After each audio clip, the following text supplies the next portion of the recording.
Bien. Bueno, hoy vamos a arrancar la unidad 5, que tiene que ver con la parte superior del ciclo de las rocas, la parte exógena. Eh, a ver, paren que ya me hacen cosas en el chat. Perfecto, después tomo lista ahora con captura.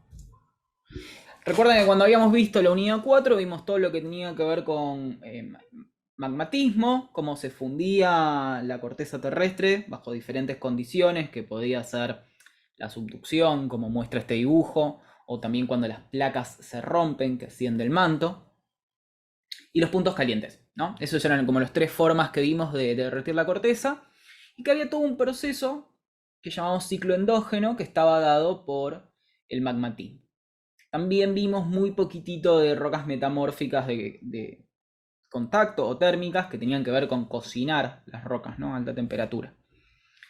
Pero vimos muy rápido de que había un señor llamado James Hutton en Inglaterra en el siglo XVIII que propuso un ciclo de las rocas que estaba interconectado y que las rocas que estaban en profundidad subían, no explicó el mecanismo pues no se conocía, y era afectado por todos los procesos climáticos que las rompían, las desagregaban y la transportaban a un lugar, preferentemente el océano, donde se volvían a convertir en rocas. Bueno, lo que vamos a ver es cómo pasa esto. Así que vamos a dividir todo el ciclo exógeno, todo lo que sucede con acción del clima, en varias partes. Hay una etapa cero que no está acá. Acá nosotros solamente vemos cómo se rompe la roca, se transporta y se vuelve a formar una roca sedimentaria, ¿no? En este dibujo sí está. Es la parte del levantamiento. O sea, ¿qué necesitamos para romper una roca? Necesitamos primero que esté expuesta en superficie. Y para eso necesitamos que ascienda. James Hutton no se había explicado muy bien, pues no lo conocía, qué mecanismos habían para que una roca ascienda. Él dijo el calor hace que las rocas suban. Bueno, en realidad el calor motoriza los mecanismos para que las rocas asciendan, para que se genere relieve.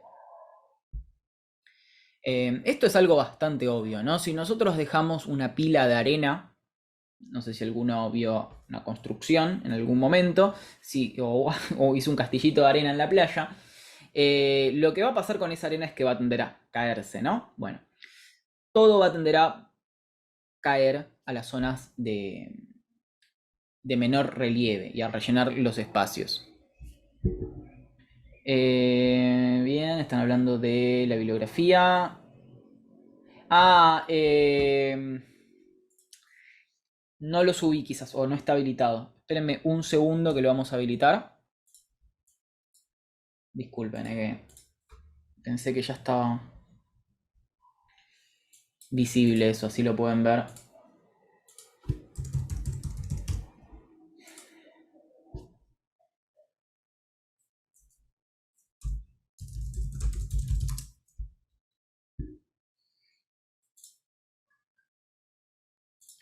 Unidad 5, activar edición.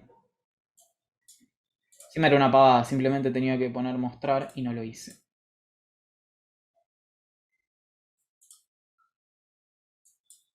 Bueno, ahora lo deberían poder ver.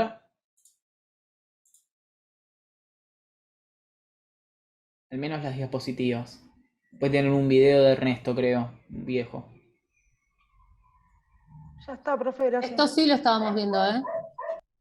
Sí, digo la diapositiva en el campus, por si alguno la quería ver, porque sé que algunos la sigue. Pero en el drive está, ya estaba esta. Ah, bárbaro, listo. Sí, sí, yo lo tengo. Bueno, entonces seguimos. Bueno, entonces, si no existieran zonas altas, no habría forma de erosionar una roca, ¿no? Porque todo estaría en el piso. O sea, ¿cómo hacemos para que la gravedad, para que los fenómenos climáticos, para que la lluvia actúe y rompa una roca si todo está en un pozo? Bueno, eso es clave. Entonces necesitamos sí o sí que existan partes altas y partes bajas. Y esto es algo que sucede, no sé si al mismo tiempo, pero que sí es que sucede en simultáneo. Hay regiones que ascienden y regiones que bajan. ¿Y qué es lo que va a motorizar esto? La tectónica de placas.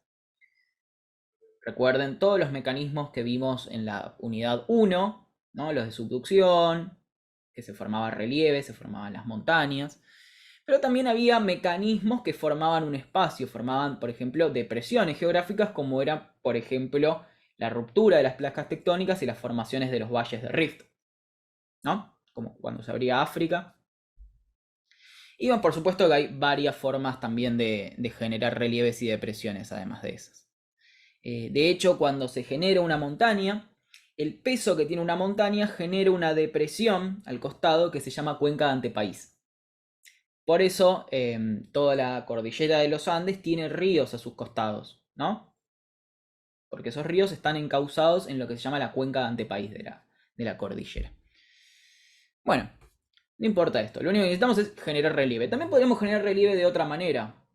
A ver si a alguno se le ocurre. Piensen mucho en la clase anterior. ¿Qué vimos en la clase anterior? A través de las erupciones. Exactamente. Exactamente.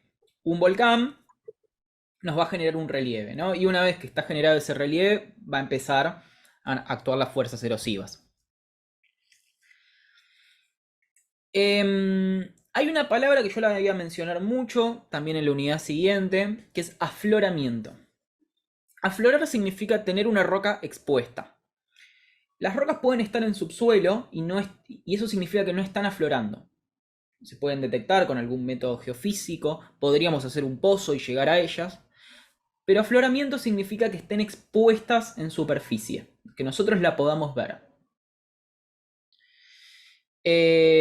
O incluso, capaz que no la podemos ver, pero sí está cubierta por algún cuerpo de agua superficial, por ejemplo, un lago. Ahí hay como todo un gris si es un afloramiento o no. Lo vamos a considerar que sí. Entonces, toda roca expuesta la vamos a llamar afloramiento. Esto puede pasar por dos razones. O tres, mencionamos la de los volcanes también. Nosotros podemos generar un afloramiento generando relieve, por ejemplo, en A, nosotros tenemos, por ejemplo, acá la superficie del mar, y generamos un relieve, y bueno, y ahora el mar se corre, el agua, el cuerpo de agua se corre, y tenemos el afloramiento de esta capa amarillita, o verde. Pero después el otro mecanismo de generar un afloramiento es sacando la capa de roca, y acá lo que vamos a tener expuesta es la roca que está abajo, ¿no? Bien, este proceso de sacar roca se llama erosión. Y es una de las primeras partes por las cuales vamos a empezar el ciclo exógeno. Vamos a dividirlo en las siguientes etapas. Necesitamos una primera etapa en la cual el afloramiento lo vamos a empezar a romper. Lo vamos a romper en su lugar, o sea, va a tener como cierta destrucción dado por algún proceso físico-químico que ahora vamos a ver. Luego que lo rompemos, lo vamos a transportar y lo vamos a sacar de ahí. Eso se llama erosión. Algunos incluyen el proceso de meteorización en el segundo y habla de erosión como las dos cosas. Lo correcto es diferenciarlas. Y la tercera es mover esa roca que transportamos, ese sedimento en realidad todavía no es una roca, y dejarla en otro lugar. Eso se llama transporte. Una vez que está en un lugar donde no se mueve más, se dice que el sedimento se depositó. Eso es cuando el medio de transporte pierde la energía. Y por último es la conversión de ese sedimento en una roca, fenómeno que vamos a llamar diagénesis y litificación. Ahora vamos a tratar de hacer algunas preguntas. Bueno, vamos a ver un par de diapositivas más para que vaya decantando la info y algunas preguntitas con las encuestas, capaz. Entonces vamos con la primera. Nosotros tenemos una roca y la vamos a afectar a procesos destructivos. Estos procesos destructivos que se llaman meteorización. Esto no tiene que ver con meteoritos, es una pregunta que a veces suelen hacer. Meteo tiene que ver con atmósfera, con el clima, ¿no? Con la parte externa, ¿no? Por eso los meteorólogos son los que estudian el clima. Meteorito es porque es una roca que viene del cielo, por eso se le pone meteorito. Entonces, meteorización básicamente es exponer una roca a la atmósfera y va a pasar dos cosas. Puede romperse físicamente o químicamente. Por eso se habla de dos tipos de meteorización, de la física y de la química. Si ustedes agarran el Tarbuk, la van a ver como dos cosas distintas, ¿no? Entonces, este texto es para que lo lean después, no lo voy a leer así nomás. Pero vamos con la parte física. Nosotros tenemos una roca que puede tener o no partes de debilidad, ¿no? Puede tener alguna fractura propia, alguna zona donde haya minerales más blandos. Fíjense cómo relacionamos los de la unidad 3, ¿no? La escala de Mohs, ¿no? Si tengo una roca con, voy a decir cualquier cosa, yeso y cuarzo. No existe esa roca, pero no importa. Tengo una roca con yeso y cuarzo. ¿Cuál va a ser la zona donde se va a romper probablemente? El yeso. ¿No? El yeso quizás. Bueno, esto pasa mucho, vamos a hacer un ejemplo más real, con las micas, por ejemplo, ¿no? Las rocas que tienen planos donde se acumulan minerales de mica van a formar una zona de debilidad. Y otras zonas de debilidad están simplemente formadas por algunas heterogeneidades de... Vamos a hablar un poco de rocas ígneas, ¿no? Para no empezar a mezclarnos. Recordemos que la meteorización la podemos tener en cualquier roca, ígnea, metamórfica o sedimentaria. Voy a usar el ejemplo con las ígneas porque son las que ya vimos. Podemos tener zonas de debilidad dada por, no sé, diferencias en la cámara magmática que hicieron que la roca se forme de manera distinta, no importa. Las rocas tienen zonas de debilidad que por ahí pueden empezar a romperse. Entonces, si nosotros las sometemos a un ciclo de cambios de temperatura diario, por ejemplo el día y la noche, cosa que acá en Buenos Aires no es tan extremo, pero si uno se va a zonas más áridas, uno puede tener una amplitud térmica muy elevada, ¿no? Puede tener el sol dándole a 40 grados, 50 grados a una roca y de noche tener temperaturas bajo cero. Esa amplitud térmica va a producir un estrés térmico. Para los que estudian metalurgia esto lo van a tener que ver hasta el hartazgo porque es básicamente quizás uno de los pilares en sus carreras. El estrés térmico hace que las rocas terminen básicamente rompiéndose por esas zonas de debilidad. Cuando se someten a un cambio de temperatura superior, cuando se calientan, básicamente se dilatan y cuando se enfrían, por ejemplo, se contraen. Pero además, el agua infiltrada va a hacer que este problema sea mayor.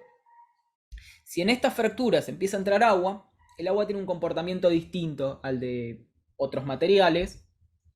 Esto quizás se hayan enterado de maneras tristes poniendo una botella de cerveza en el congelador. Pero el agua, cuando se enfría, se expande, no se contrae. Entonces, cuando se mete el agua en las fracturas y baja la temperatura por debajo de cero, el hielo que se forma tiende a expandir esa fractura. Entonces, es un proceso que se puede incrementar con el agua. Ah, y una cosita que dice acá. Las sales también producen mayor meteorización física porque lo que pasa con las sales es que forman cristales. Los cristales pueden tener mayor volumen, entonces agrandar las fracturas. ¿Se entendió eso? Sí, sí, Sí. se entendió. Así como pasa con las rocas, esto va a pasar con las casas, va a pasar con cualquier sólido que esté expuesto a cambios de temperatura, infiltraciones de agua. Así que bueno, nada, los ingenieros, las personas que mantienen infraestructura urbana tienen que tener en cuenta estas cuestiones. Bueno, sin ir más lejos, quizás acá me estoy yendo a un material muy distinto por lo que le ponen, pero el asfalto, digamos, se rompe principalmente por esto y por el peso de los autos, ¿no? Y ahora vamos a la parte química. La parte química va a necesitar sí o sí agua. Quizás haya alguna excepción que funciona sin agua, pero en general es una respuesta al agua y los componentes que tenga el agua. ¿Qué agua? Bueno, puede ser el agua de la lluvia o puede ser agua infiltrada, ¿no? Puede ser agua subterránea. Y va a haber varios procesos que conformen la meteorización química. El más fácil, digo el más fácil pues el más común, es el de la disolución. Yo les nombré el yeso, por ejemplo. El yeso es un mineral que es bastante soluble.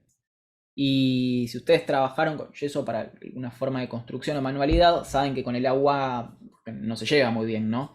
Entonces es un buen material para interiores, pero para exteriores no tanto. Bueno, así pasa con un montón de minerales. Va a haber minerales que son más solubles que otros. El yeso, las sales. A ver qué se me puede ocurrir ahora. Generalmente todos los que son sulfatos, carbonatos, son muy solubles.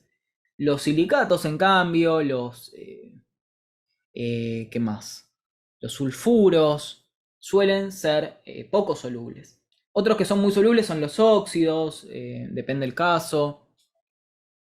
Hay alguna variedad ahí.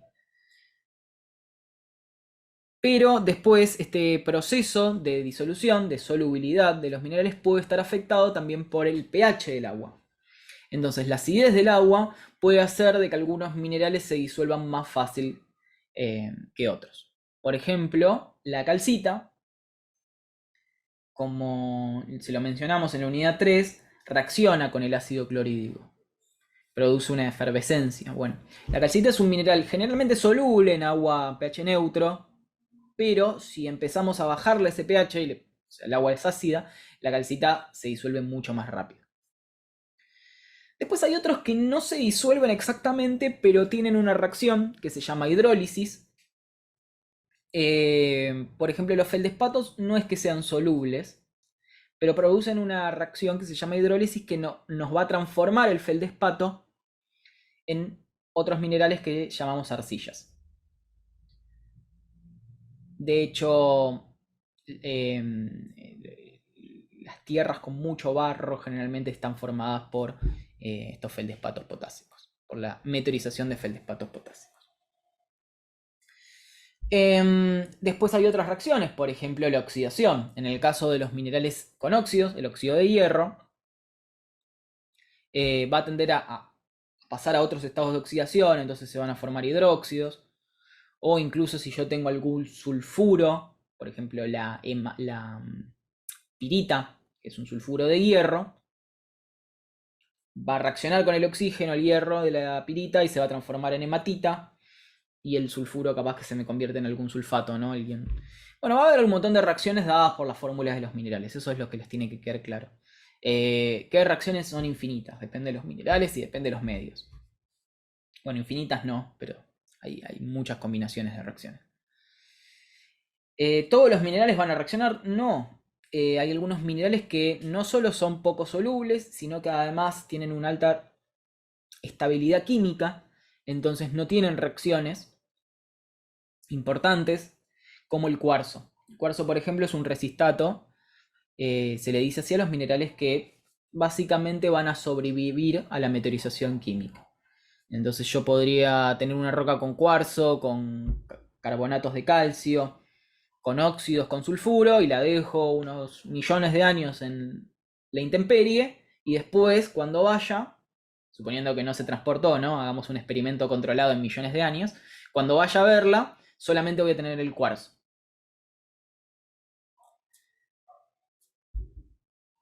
¿Estamos con eso? Sí. Sí, se entiende. Bárbaro. Y después hay una que es una combinación de las dos, que se llama meteorización biológica, porque en realidad puede ser un poco física o puede ser más química.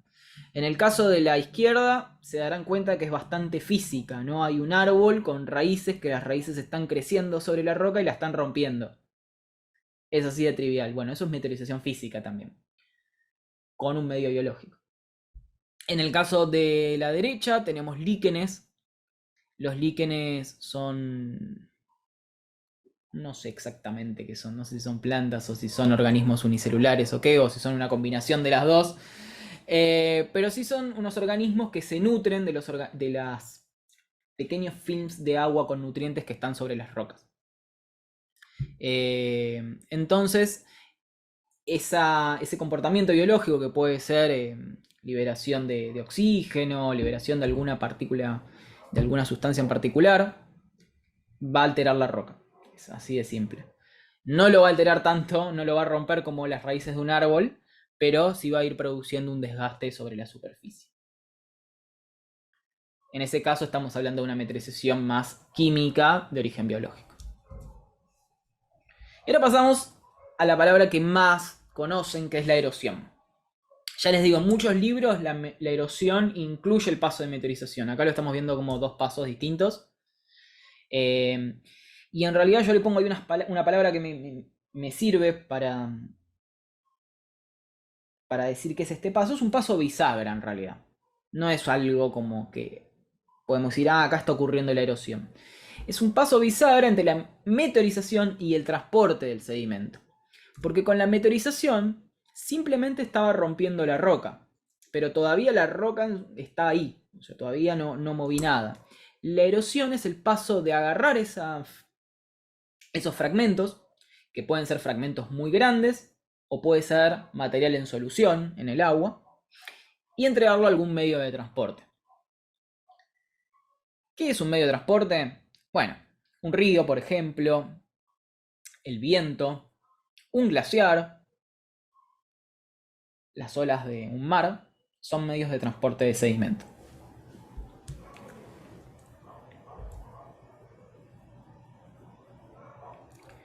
A ver si acá me quedaba algo para decirles. Entonces, la erosión en general es algo que lo vamos a poner más como un adjetivo que como un verbo, ¿no? Vamos a decir, algo está erosionado más que algo se está erosionando. Bueno, como les decía, el material que nosotros vamos a desintegrar puede ser muy grande. Ese material grande lo vamos a llamar clastos. En realidad, grande entre comillas, digamos. Puede ser un material sólido que no esté en solución. Puede ser microscópico también, pero no es un material que está en solución.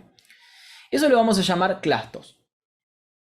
Los clastos pueden ser minerales, pueden ser rocas, pueden ser una combinación de las dos cosas. Puede ser fósiles, un clasto también. Ahora vamos a ver una distinción de diferentes tipos de clastos. Y si son muy pequeños, en general van a estar flotando en el medio de transporte, si es acuoso, ¿no? No, si es el viento, es el viento también. Uy, me asusté. Entonces, el fragmento de clastos más liviano se va a llamar carga en suspensión. Carga es todo lo que está moviéndose en el medio de transporte. Y lo más pesado se va a llamar carga de lecho. Y eso va a ser lo que se mueve por debajo, ¿no? Si piensan un poco en un río, lo que ustedes están pisando va a ser la carga de lecho, ¿no? Y lo que ustedes están viendo que le da cierta turbidez al agua, le puede dar un color marrón, verdoso, blanquecino, va a ser la carga en suspensión. Lo mismo pasa con el mar, ¿no? Si ustedes van al mar, van a ver una carga de lecho, incluso en el mar se siente bastante más, van a ver una carga de lecho que se mueve por sus pies, y una carga en suspensión que es básicamente lo que le da el color al agua. Yo no fui a Brasil ni al Caribe, pero si alguno tuvo la suerte, sabrá que ahí las playas tienen aguas con poca carga en suspensión, entonces uno ve los pececitos, los corales y todo. Bueno, eso significa que hay menos material en suspensión en el agua, pero sí hay carga de lecho. Y después, otra tipo de carga, que es una carga en solución. ¿Cuál es la diferencia entre la que está en suspensión y la solución? La solución son sales, son iones solubles. Por ejemplo, la sal del agua de mar está en solución. Pero el sedimento más fino, por ejemplo fragmentos de arcillas, está en suspensión. Porque no es que está disuelto. Si uno agarra una botella transparente, ¿no? Y carga el agua de mar y la deja quieta un tiempito, va a ver que en el fondo se va a acumular la carga que estaba en suspensión, ¿no? Porque yo lo dejé quieto, eso iba a terminar decantando. Pero el agua no va a quedar del todo transparente, ¿no? Va a quedar algo todavía disuelto en el agua, que va a ser principalmente iones que le dan ese color. En el caso del agua del mar, lo que le suele dar color es el yodo, por ejemplo, o quizás algún que otra sal. Esto, por supuesto, siempre y cuando estemos hablando de medios acuosos, ¿no? En el aire no hay carga en solución, lo que hay es carga en suspensión. Cosa que podemos ver, o sentir, mejor dicho, ahora en primavera, ¿no? No con sedimento, pero sí lo sentimos, por ejemplo, con el polen de los árboles que está en suspensión, ¿no? Está como ahí. Bueno. Yo les estoy dando ejemplos muy mundanos para que lo relacionen en realidad con fenómenos físicos que pasan en el día a día, ¿no? No solo con geología, ¿no? Pero si se levanta viento, va a haber un montón de carga en suspensión. Si se levanta viento en la ciudad, probablemente no tengamos muchos sedimentos, si tengamos polvo de lo que está en las calles, polen de los árboles. Pero van a ver que en el suelo hay material que no lo va a levantar el viento, eso sería la carga del lecho, ¿no? Por ejemplo, un papel, un cartón grande, bueno, eso sería la carga del lecho. Ahora volvemos a geología y vamos a ver que en cuanto a la carga... Hola, profe. Sí, Martín. Perdón que llegué tarde, recién tuve hasta recién tuve paciente. No pasa nada, voy a volver a tomar captura porque veo que hay bastantes más que... Gracias, profe. No pasa nada. Bueno, hasta acá bien, ¿alguna pregunta? Se entiende, profe. Bárbaro. Quería el celular para ver la hora, pero bueno, no importa. 19:41.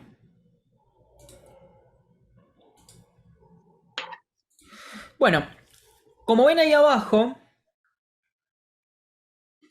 la carga del lecho en los medios acuosos tiene varias formas de transportarse. Algunos se mueven por saltitos, eso se llama básicamente saltación, y otros se mueven de forma continua y se llama tracción. En el viento pasa lo mismo, tiene un nombre similar, saltación, y esto se llama arrastre, si no me equivoco. Acá está en inglés como creep, pero es exactamente lo mismo.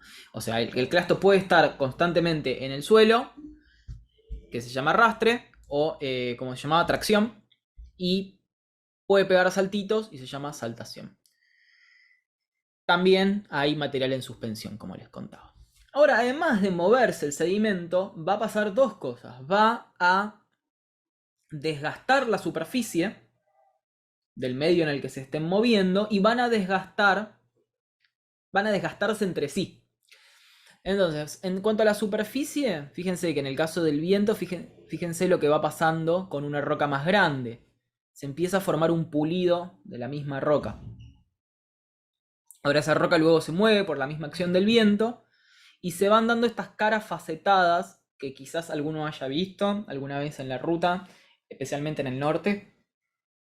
Estos se llaman ventifactos. Y el clasto, esto es muy importante porque lo voy a mencionar muchas veces. Recuerden, clasto igual fragmento de roca, ¿no? Cuando yo estoy hablando de estos pedacitos, se llaman clastos, no importa el tamaño. El clasto también va a ir moviéndose y va a cambiar de forma. Ahora lo vamos a ver en otra diapositiva. El clasto, profe, entonces, digamos, son esos pedazos que se desprenden de la roca, ¿no? No esa roca, por ejemplo, erosionada.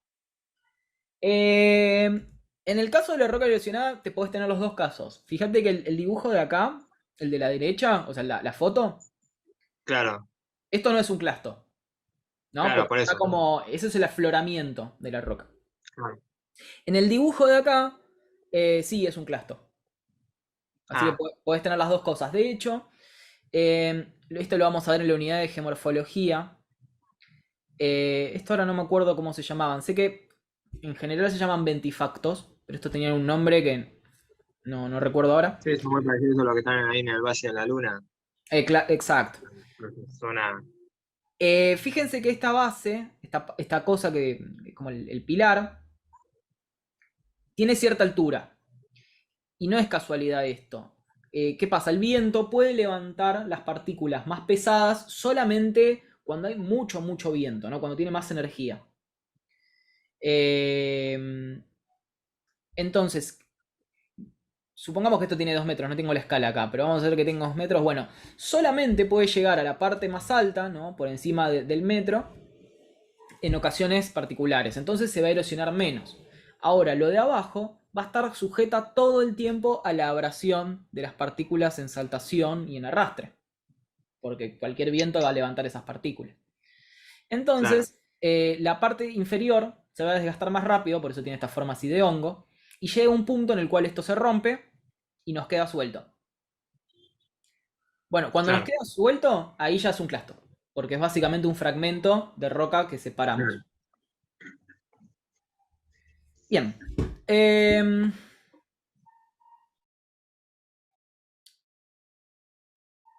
¿Qué cosas le pasa además al sedimento? Acá tengo un ejemplo más costero, aunque también lo podemos ver con transporte eólico. No todos se van a mover, bueno, recién lo decía, ¿no? No todos se van a mover en la misma altura, porque el viento no los puede levantar tanto. En el caso del agua también, no todos se van a mover a la misma velocidad, porque los fragmentos más pesados tienden a moverse más lentos. Y además va a tener que ver un poco la forma también del clasto. Entonces, de acuerdo a la densidad de los minerales, tienden a agruparse. Esto se llama dispersión y selección. Dispersión es la forma de separarlos, primero los vamos a separar, y luego los vamos a agrupar en determinados sectores. Eso se llama selección. Entonces, por ejemplo, lo que vemos acá son líneas de sedimento más pesado, más denso, que se acumularon cuando el medio que lo estaba transportando perdió energía y siguió transportándose lo más fino. Lo más fino recorrió más distancia. Y esto va ocurriendo en serie, entonces tenemos como este patrón. También lo que puede pasar es de que ante un sedimento heterogéneo, donde tengamos una parte más liviana y una parte más pesada, la parte liviana se lave, ¿no? Porque se va a ir más rápido que la parte más pesada. Bueno, esta diapositiva tenía que haber estado antes. Los clastos, como les comentaba, son cualquier fragmento de roca que va a estar suelto. Básicamente va a estar separado del afloramiento. Algunos clastos pueden estar ahí en el mismo lugar donde se rompieron y otros clastos van a estar transportados. No existe un tamaño ni mínimo ni máximo. Ahora vamos a ver toda una escala que los clasifica. Bueno, generalmente no tenemos tamaño. Y tampoco hay una distinción en su composición. Vamos a tener clastos que pueden ser de un solo mineral. La otra vez hay mucho ruido en mi barrio. La otra vez en la clase presencial alguien me trajo un canto rodado, ¿no? Amarillito, bien redondeado. Bueno, eso era un clasto de un solo mineral. De cuarzo, de calcedonia en realidad, pero cuarzo. Mientras que también pueden encontrar clastos de rocas, entonces van a tener los fragmentos de diferentes cristales, diferentes minerales. Pueden ser clastos de vidrio, ¿no? Podrían ser un clasto de obsidiana o de piedra pómez, o también en el último caso, que se llaman bioclastos, pueden ser un fragmento de fósil. Las conchillas de la playa son bioclastos, ¿no? Porque son fragmentos de un esqueleto de algún animal que se rompió y fue transportado. Profe, lo que se ve en las rutas en Entre Ríos son esos cantos rodados, son clastos. ¿Sabes qué? Nunca fui a Entre Ríos. Fui Corrientes, pero habré dormido en la ruta. ¿Sabes en qué parte es? Yo estuve, mira, una vez hicimos un viaje bajando desde Gualeguaychú y llegamos hasta Paysandú, y en el medio, en una de esas calles donde entrenábamos, eran cantos rodados. Ah, si te acordás de la ruta, quizás podamos verlo en Street View. Es una buena herramienta para. La ruta que está pegada al Paraná. La 9 debe ser. A ver. Hay una La 14, parte donde habían cantos rodados. no me acuerdo exactamente en cuál de los pueblos, porque íbamos parando, íbamos Ah, sí, claro, la 14. ¿Cerca de dónde me habías dicho? Eh, no sé decirte exactamente en qué lugar. Sé que fue en el camino bajamos desde Concordia hasta Paysandú, que es todo Entre Ríos. A ver, vamos a Pero ver si llego a encontrar algo. dale, en una de esas Ahora tengo una. rutas que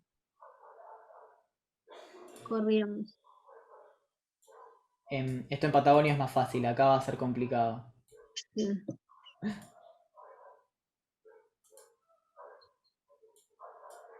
No, tengo todos cantos acá. Estoy... Perdón, aprovecho el bache para Ah, saludar, ¿qué haces, Erne? Perdón la demora. Una semana complicada, pero por suerte ya termina, ¿no? Ay, sí, hoy. Estábamos Perdón viendo si si podíamos alguien hacer... trabaja mañana, esperemos que le paguen el doble como corresponde.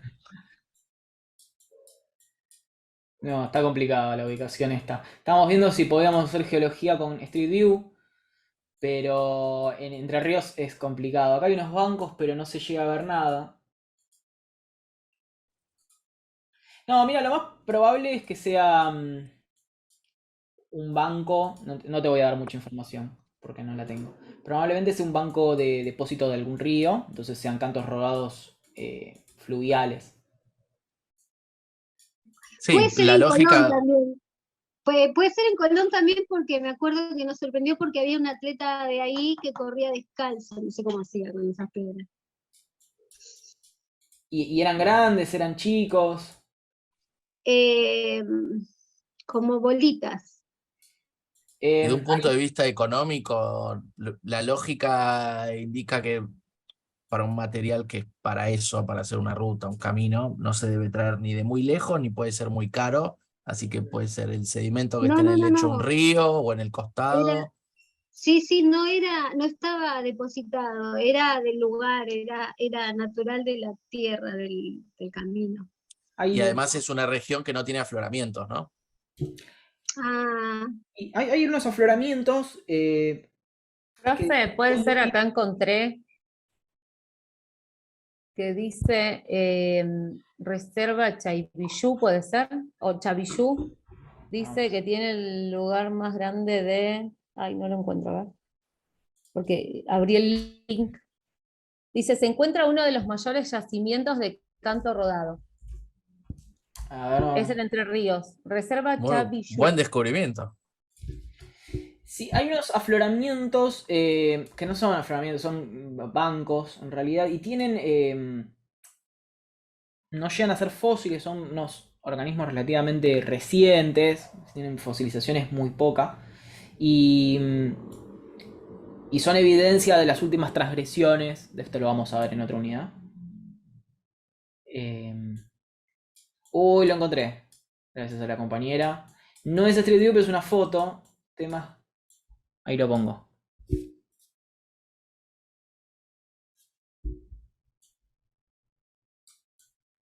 ¿Se ve bien? Muy bueno. Profe, Sí, ¿sabés se ve sí, dónde? bien. se ve. En Concordia, ahí estaba buscando, en el Parque San Carlos también. Es impresionante, todo el lecho del río es así. Buenísimo, ahora vamos ahí, a ver si encontramos.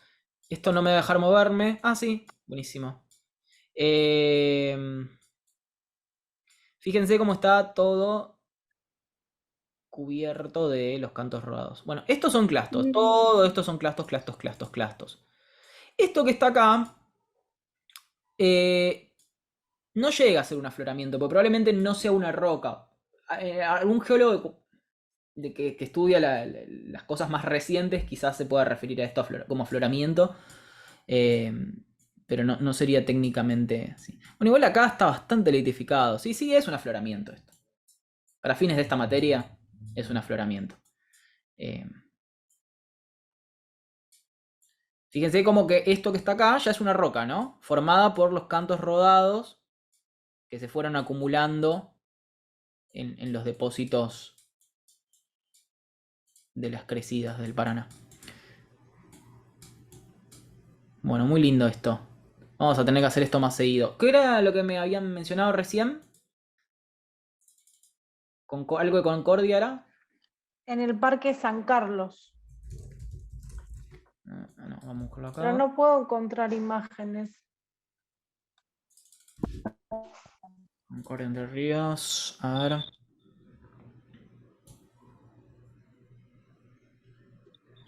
Esto ya es como una plaza. A ver. No, esto supongo que esto ya es un camino hecho. Hermoso parque, pero creo que no tenemos un floramiento. Ahora voy a ver si encuentro algo. Pero está bueno. Entonces, bien, lo que estaban viendo ahí en esas fotos, ¿qué eran? Litoclastos, ¿no? Fragmentos de rocas y cristaloclastos.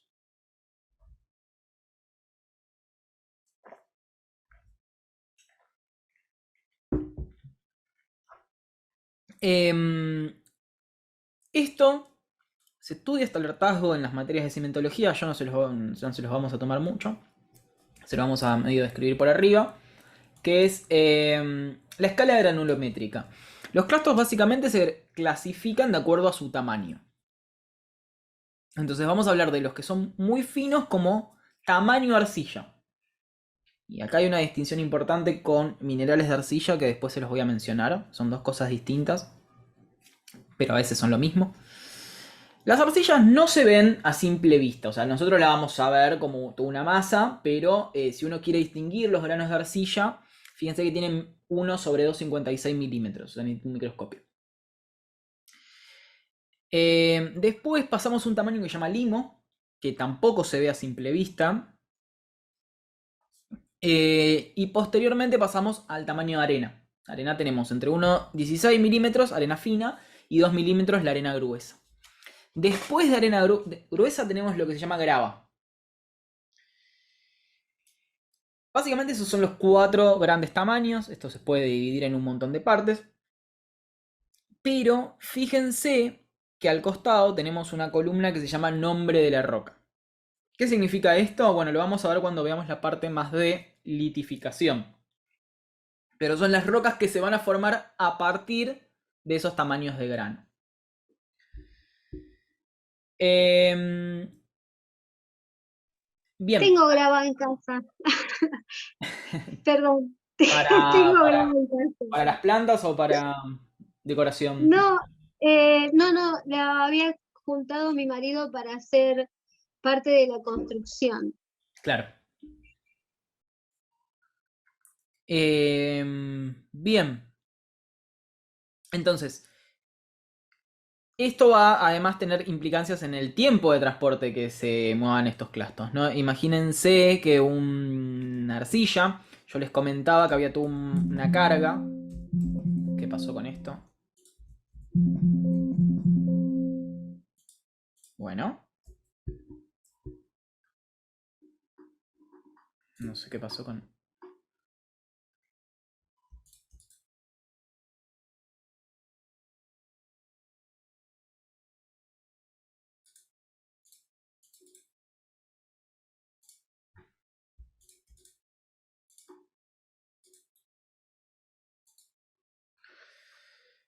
Perdón, se volvió loco el PowerPoint. Ahí tuvo una parte que estaba en suspensión en transporte. Bueno, la parte que estaba en suspensión son generalmente arcillas o un poquito de limo, quizás.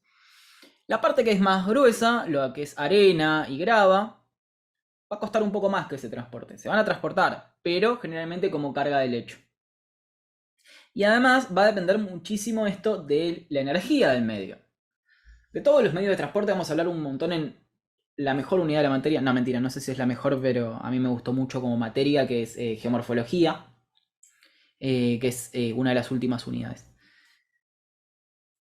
Y les va a quedar mucho más claro todo. Pero básicamente un río puede tener energía muy alta o energía más tranqui. Bueno, depende de la energía que esté implicada en el medio de transporte, se va a mover determinado tamaño de grano. Imagínense que mover un bloque de grava, uno bastante grande, por ejemplo un bloque de 5 centímetros de roca, va a costar bastante más que mover un granito de arena de 2 milímetros. Bien. Tema arcillas, estaba la diapositiva acá. Arcilla es un tamaño de grano, pero además también es una clasificación de minerales, de un tipo de minerales, que son filosilicatos. No sé si recuerdan lo que eran los filosilicatos, pero eran esos silicatos que tenían una estructura de láminas, como las micas. Bueno, son como las micas, pero tienen otras particularidades. Entonces tenemos una definición que viene desde el lado de los minerales, que consisten principalmente en filosilicatos de aluminio, que pueden o no alojar agua, y después tenemos una definición dada por el tamaño de grano, que es básicamente menos de 1/256 milímetros. Independientemente de lo que lo componga, ¿no? Podríamos tener arcillas que no sean minerales de arcilla, por ejemplo, minerales del grupo de las serpentinas o minerales de cualquier otro grupo que permita tamaños pequeños. Aunque generalmente las arcillas a nivel granulométrico suelen ser minerales de arcilla. O sea, estas dos definiciones se terminan pisando. Y también está el caso opuesto, ¿no? Podríamos tener minerales de arcilla que no sean tamaño de arcilla. Podrían ser cristales macroscópicos, que esto es muy, muy poco común. Acá hay unos ejemplos. Fíjense que tenemos minerales de arcilla, los filosilicatos tamaño de arcilla, entonces los podemos ver con un microscopio de barrido electrónico. Ahí tenemos esto de acá son 5 micrones. Y fíjense que la estructura es como de pequeñas hojitas. En esas hojitas hay espacio, ese espacio puede almacenar agua. Y esto es súper importante respecto al comportamiento de las arcillas, ¿no? No sé si alguno trabajó con arcillas para alguna manualidad o para alguna obra. Bueno, se darán cuenta que tiene comportamientos moldeables de acuerdo a la cantidad de agua que pueden almacenar, ¿no? E incluso tarda como en secarse porque bueno, el agua está atrapada en esos intersticios y le cuesta salir. Bueno, acá tenemos un caso de un mineral tamaño arcilla, pero que no es arcilla, como la pirita o el cuarzo. Bueno, en el caso de este es creo que la pirita, lo que sería más chiquito, ¿no? Tenemos como microcristales de arcilla y de baritina. Y acá tenemos el tercero, que es lo menos común, que es un mineral de arcilla que no tiene tamaño de arcilla. Esto parece un trabalengua. Es un cristalito macroscópico de un mineral de arcilla que se llama diquita. Bien. ¿Se entendió eso? Es medio complicado, pero... Bueno, a los clastos, además del tamaño, los vamos a clasificar o los vamos a observar y vamos a ver que tienen diferentes formas. Algunas de esas formas tienen que ver con qué tan redondeados, o mejor dicho, qué tan esféricos son. Por ejemplo, esfericidad se habla cuando tenemos un clasto equidimensional. Puede ser un cubo y hablar de un clasto esférico, ¿no? Y hablamos de redondeamiento cuando vemos sus ángulos. Entonces un cubo sería poco redondeado, es muy anguloso. Y a medida que aumentamos la cantidad de ángulos, sería un clasto anguloso. Está al revés, yo estaba tratando de mostrarles. Acá tenemos los redondeados y acá tenemos los angulosos. Es decir, acá tenemos una esfera que va a tener alta esfericidad y va a ser muy redondeada. Y acá tenemos, ¿esto cómo se llamaría? Estas formas así como de huevo, que va a estar muy redondeada, pero su esfericidad va a ser baja, porque fíjense que tenemos un tamaño que es más grande que el otro. Como oblado, ¿no? Como que es Oblado. alargado. Ahí está. ¿Con qué tiene que ver esto? Vamos a lo divertido. ¿Con qué tiene que ver esto? ¿Por qué un clasto va a estar más redondeado, ¿no? ¿Por qué van a tener estas formitas? ¿Por qué van a ser como las formas estas que vimos ahí en Entre Ríos, que tenían como esas formitas bien redondas y bien suaves? Porque son transportadas por el agua. Sí, sí, sí. Sí, estuvieron como más tiempo en proceso de erosión, qué sé yo, no sé. Tal cual. Ambos tienen razón. El agua generalmente va a tener transportes de tipo de rolido, por ejemplo, de tracción con rolido, entonces se van a ir redondeando. Puede pasar esto también con el viento. Y además el tiempo, ¿no? El tiempo que tengan en transporte va a hacer que estos clastos se vayan redondeando más. Ahora, el tema de la esfericidad, perdón, la esfericidad no tiene tanto que ver con el tiempo, entonces podemos tener clastos que sean bien redondeados pero larguitos, ¿no? Así doblados o en forma de huevito. Y eso tiene que ver con el tipo de mineral que estemos erosionando o el tipo de roca. Hay rocas que tienen planos de debilidad en determinadas direcciones y hace que se formen estos cantos rodados alargados. O minerales también puede pasar, ¿no? Profesor, la pirita que se encuentra en el agua no es, no tiene redondez, es como plana. La pirita. Sí. Dame un ejemplo un poco más preciso porque yo no vi mucho pirita en agua. Yo he visto pirita en los ríos en San Luis. ¿Era pirita o era micas? Yo creí que era pirita, se lo llamaba como pirita porque lo llamaban el falso oro. No, puede ser. Bueno, no importa. La pirita. No, pará, estoy tratando de pensar un poco la respuesta. La pirita no suele, primero no suele estar mucho tiempo en transporte porque es bastante inestable, entonces se va a ir meteorizando los clastos de pirita. Va a pasar a ser óxidos. Entonces, generalmente, como vos tenés un mineral que no es un resistato, no va a tender a formar unos clastos muy redondeados, porque no le da el tiempo. Antes generalmente se va a terminar disolviendo, va a ser alterado a otra cosa. Al menos yo no me he encontrado con un canto rodado de pirita y no creo que se dé la situación. Entonces, es cierto que probablemente lo tengas como más parecido a la estructura que la encontraste en el afloramiento, ¿no? Por ejemplo, cristales de pirita o si es alguna roca con pirita que no esté muy redondeado. Bien. Bueno, Nada. A ver cómo estamos de tiempo. Las 8. Bien, estamos bien.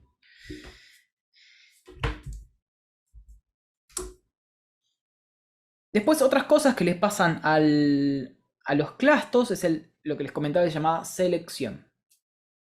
La selección tiene que ver con... Puede haber selecciones que sean mineralógicas o selecciones que sean granulométricas, es decir, que tengan que ver con el tamaño. ¿Cuán similar es el tamaño con el resto de los clastos, ¿no? Si todos los clastos tienen el mismo tamaño, se habla de una buena selección. Si tenemos clastos muy grandes y muy chiquititos, vamos a hablar de una mala selección o selección pobre. Esto tiene que ver con varias cosas. Por ejemplo, con el tipo de transporte, no tanto con la energía. Por ejemplo, tenemos medios de transporte que tienen mucha energía, como por ejemplo un glaciar, pero tienen pobre selección, porque su forma en la cual transportan el sedimento no permite que haya una selección del tamaño de grano. Y además tiene que ver con el tiempo de transporte. Por ejemplo, un río que actúa poco tiempo va a tener un depósito de pobre selección, va a tener clastos más grandes y más chiquititos. Ahora, si ese material se estuvo transportando durante mucho tiempo, lo más probable es que esté bien seleccionado. Otra forma de hablar de esto, se habla de madurez, o sea, por eso esto tiene que ver exactamente con el tiempo, ¿no? Y acá ya me metí en la parte de rocas, ahora vamos a ir a las rocas propiamente dicho. Por ahora estamos hablando simplemente de sedimento suelto. Acá tenemos fotos reales, pero esto es un corte delgado. Entonces tenemos rocas o sedimento, pues esto se puede hacer con las dos cosas, donde tenemos diferentes tamaños de clastos, una selección pobre, selección moderada o selección buena. Esto más en el caso de abajo, ¿no? Sería una selección buena. Las de arriba son más bien pobres. Bien, antes de ir a la parte de medio de transporte, ¿alguna pregunta?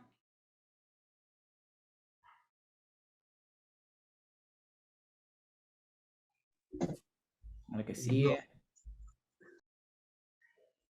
Bueno, damos 5 minutos, yo voy al baño y nos quedan 50 minutos más o menos de clases. Así que si querías decir algo, Ernest, aprovechá. Ahora vengo yo. A ver. Ahí sobre el río tiene que ser. Sí, me gustaría ir a ver acá. Acá están como... Acá hay un artículo, perdón, que dice que, o sea, reapareció el salto y que lo que mostró fue que reaparecieron las históricas rocas basálticas del Salto Chico. Las Claro, rocas basálticas. ahí estoy una historia Y ahí súper está lleno de interesante. canto rodado. No sabía que llevaban los basaltos ahí, porque esto es altura... Uy, Dios. A ver. Y ahí los basaltos que afloran en el norte, en Ahí te Misiones, tenés. digamos, acá tienen que estar en profundidad, ¿no? Porque son el techo de acuífero guaraní, donde se sacan las aguas de todos esos, ¿cómo se llama? De la explotación de las aguas hidrotermales. Sí, pero a esta altura yo pensé que no llegaban los basaltos. No deberían. No, claro, en profundidad sí, Por ahí pero hay un poquito. qué loco. Está bien, puede ser, ¿eh? Eso es súper interesante. Yo les comentaba que... Vamos a poner la imagen satelital.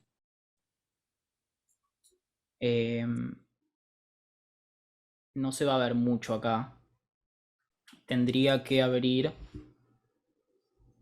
Earth. Quizás ahí podamos verlo mejor.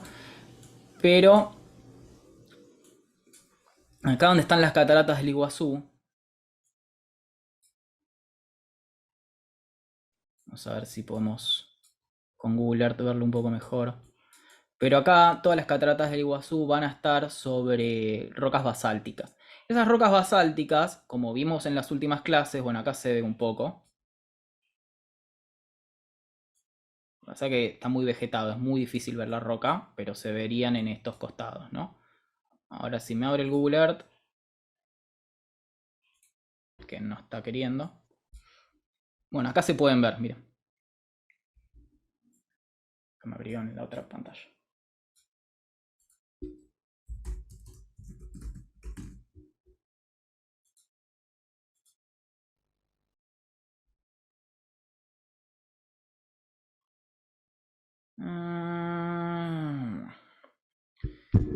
El Google Earth me permite hacer esto.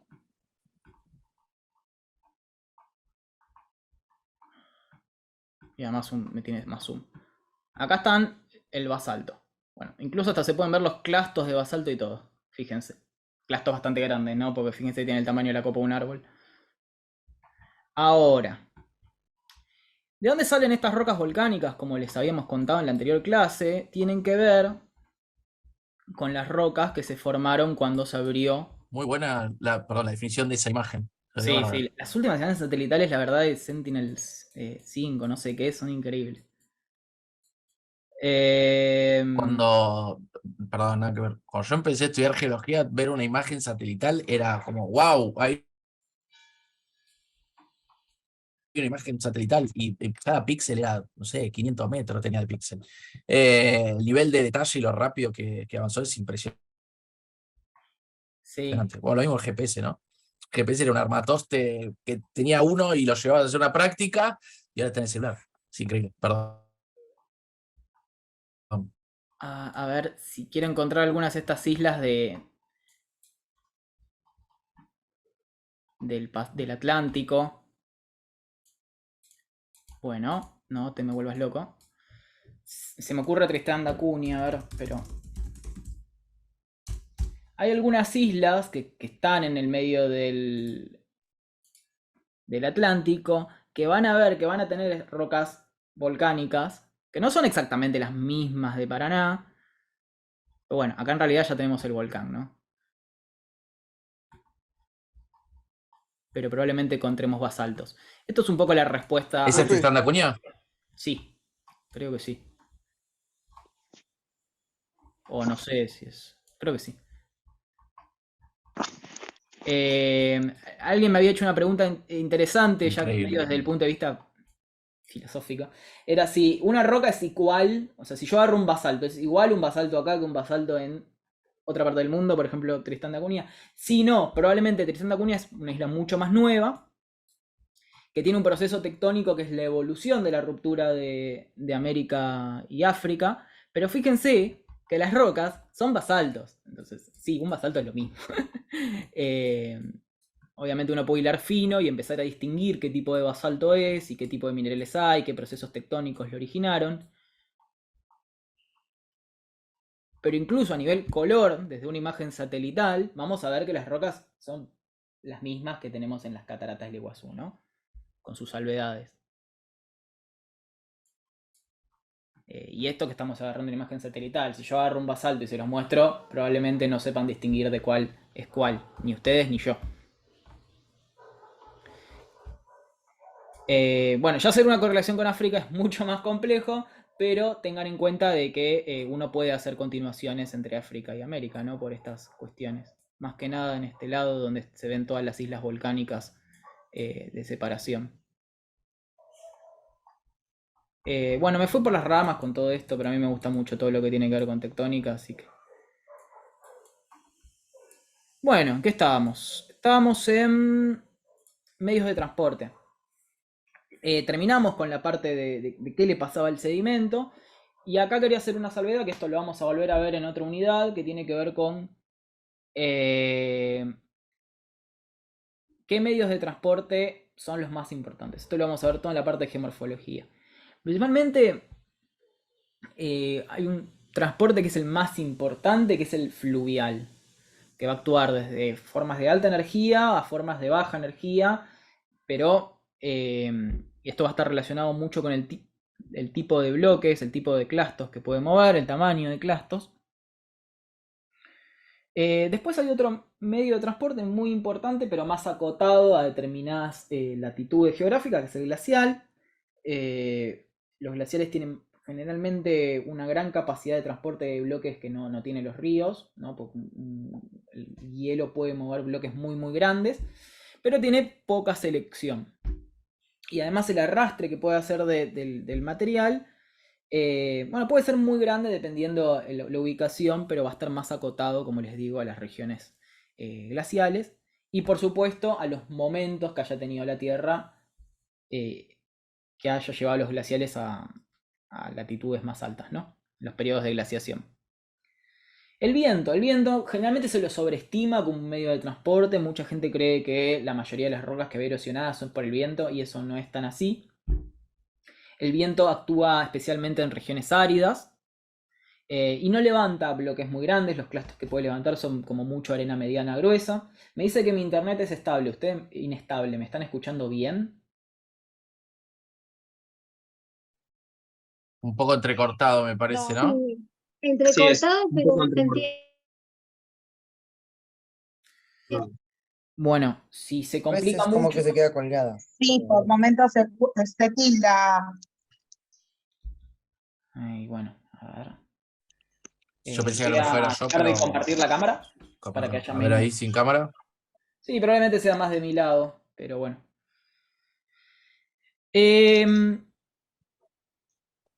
El eólico, como les digo, no puede transportar más que arena gruesa. Generalmente va a transportar, sí va a tener una capacidad de transporte interesante en lo que es el sedimento más fino. No sé si sabían, pero hay un documental muy, muy bueno que lo muestra, que no me acuerdo el nombre, que es el que conduce Will Smith, creo que es.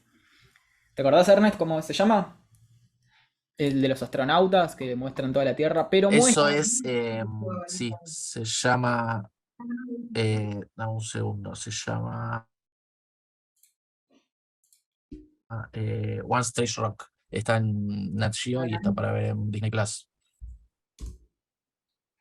Sí, es muy buen documental y son varios capítulos, ¿no? Y tiene una parte que me encanta que muestra cómo se transporta el sedimento desde África, desde el Sahara, hasta el Amazonas. Acá hay una foto. una imagen satelital. Fíjense, todo esto. Voy a mutear a alguien, no sé quién, pero por las dudas.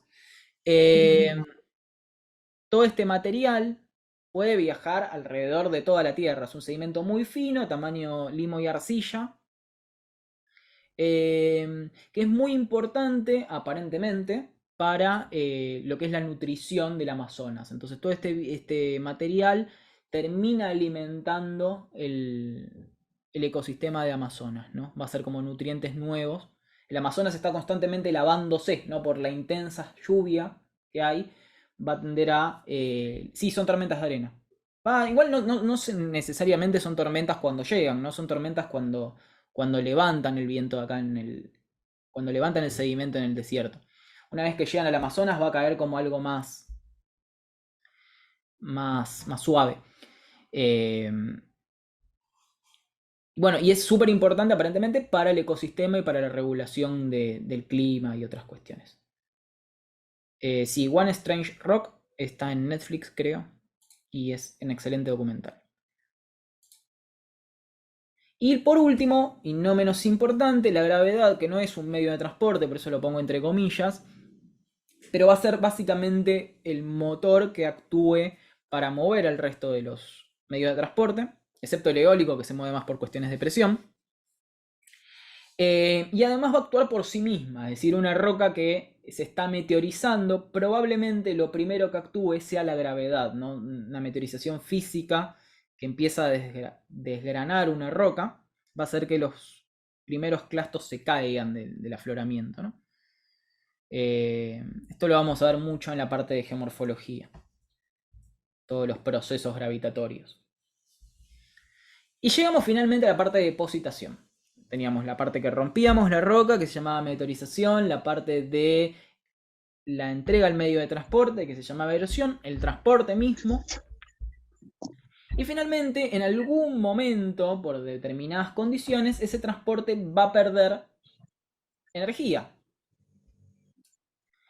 Entonces, cuando pierde la energía se produce la depositación. Esto puede pasar a medida que ocurre el transporte, por ejemplo, a medida que está el curso fluvial va a ocurrir pequeñas etapas de depositación, o puede pasar en algún nivel donde la energía caiga drásticamente, que generalmente se llaman niveles de base.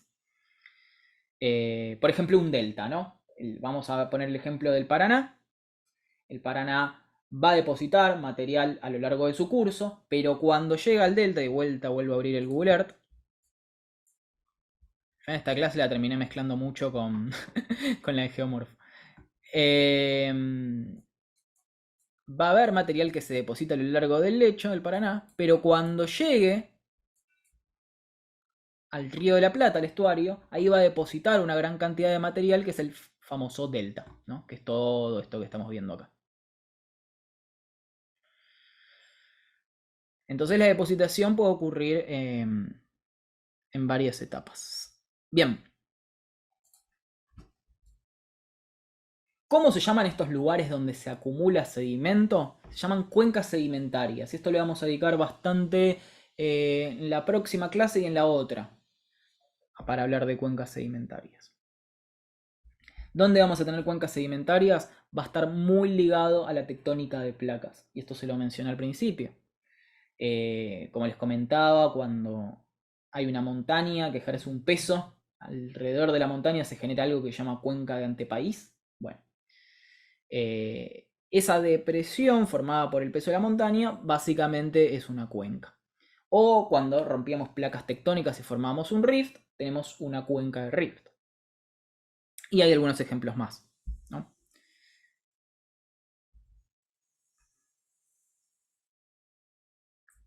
Ahora, una vez que empezamos a depositar el material, inmediatamente ocurren algunos procesos físico-químicos. Primero que va a pasar, por ejemplo, es la compactación, ¿no? El sedimento se tiende a acumular de forma... Ahora voy a ver si puedo poner la cámara de vuelta. No sé si se me corta, pero no me gusta dar clases sin cámara. El sedimento se tiende a acumular de forma horizontal, no en láminas. Vamos a ver que eso se llama estratos.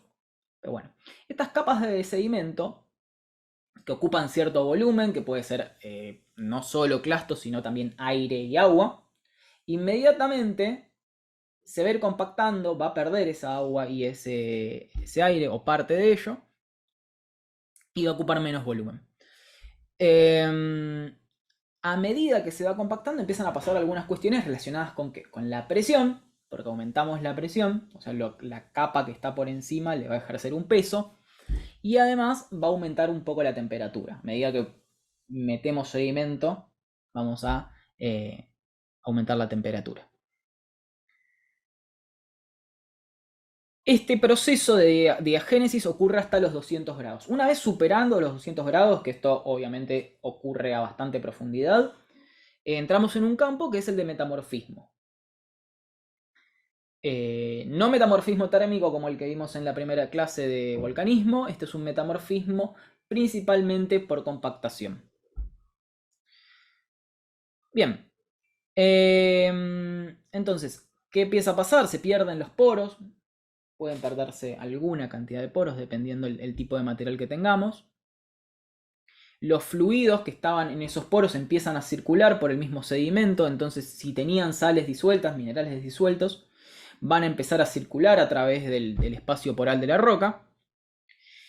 Y después puede pasar que ese material que está disuelto precipite, o sea, se vuelva a convertir en un mineral. Eso se va a llamar cemento. La compactación y la formación de cemento nos va a dar un proceso que se llama litificación, que es pasar de sedimento suelto a una roca sedimentaria. Y esto es lo más importante de toda la clase. Entonces, para formar una roca sedimentaria, ¿qué tenemos que tener? Compactación y litificación. Puede haber menos cantidad de cementación, ¿no? Pero generalmente necesitamos sí o sí la compactación. Acá tenemos unos dibujitos que lo muestra bastante bien.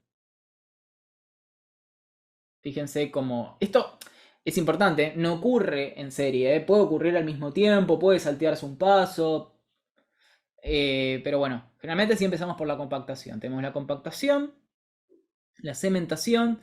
Luego puede ser que algún material, por ejemplo, circulación de agua a alta temperatura, pues esto puede pasar, que se ocurra la disolución en vez de la sedimentación. Entonces, en vez de disminuir los poros, los aumentamos. Hay varios procesos que se pueden dar. El reemplazamiento, que tiene que ver con reemplazar un material que había en el sedimento por otro. O la recristalización, que tiene que ver con, bueno, si tenía un cristal de una forma, volverlo a cristalizar para que tenga otra. Hay diferentes procesos que tienen sus particularidades. No nos vamos a entrar tanto en ello. Ahí, si quieren ver la diapositiva, está bien explicado. Esto tampoco nos vamos a meter tanto en complejidad con lo que tiene